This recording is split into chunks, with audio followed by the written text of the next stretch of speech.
ఇర్మియా గ్రంథం 17వ అధ్యాయం 9వ వచనం.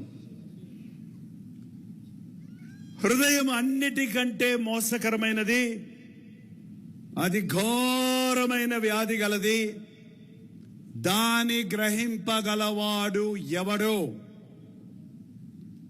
హృదయము అన్నిటికంటే మోసకరమైనది, అది ఘోరమైన వ్యాధి గలది, దానిని గ్రహింపగలిగిన వాడు ఎవడు.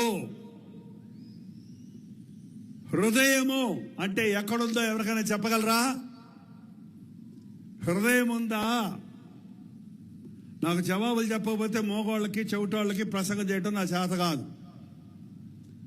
మీ తలల మీద నుంచి కొన్ని మాటలు అరిసి కేకలేసి మిమ్మల్ని బెదిరించి పారిపోవడానికి నేను ఇక్కడికి రాలా.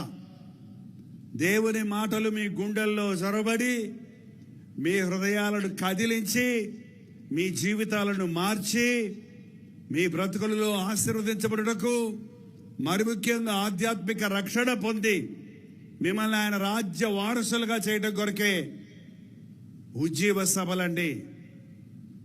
ఎక్కడుంది హృదయం? ఇక్కడ ఉంది అని చెప్తాం మనం సాధారణంగా. ఇక్కడ ఉంది హృదయం అంటే చూపించంటారు ఇవాళ చదువుకున్న వాళ్ళు. పల్లెటూరులో అయితే ఇంతకుముందు హృదయం బొమ్మేసి ఇదే హృదయం అంటే అవునండి అయ్యగారు అనేవాళ్ళు. ఇప్పుడు తెలివి ఎక్కువైపోయింది కదా. తెలివి ఎక్కువయ్యేటప్పటికీ, విజ్ఞానం పెరిగిపోయేటప్పటికీ మనుషుడికి విశ్వాసం తరిగిపోతుంది. అడ్డదిడ్డమైన ప్రశ్నలు వేయటం మొదలు పెడతారు. ఈ హృదయం ఎందుకైంది? ఇది రక్తాన్ని పంపు చేసే ఒక అవయవమే కదా. మరి ఎక్కడుంది?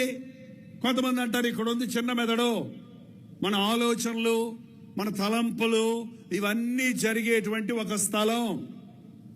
ఇక్కడుందో ఎక్కడుందో ఎలా ఉంటుందో ఎవరికి తెలియదు. కానీ అందరికీ తెలిసింది ఏంటంటే నాకు హృదయము ఉంది.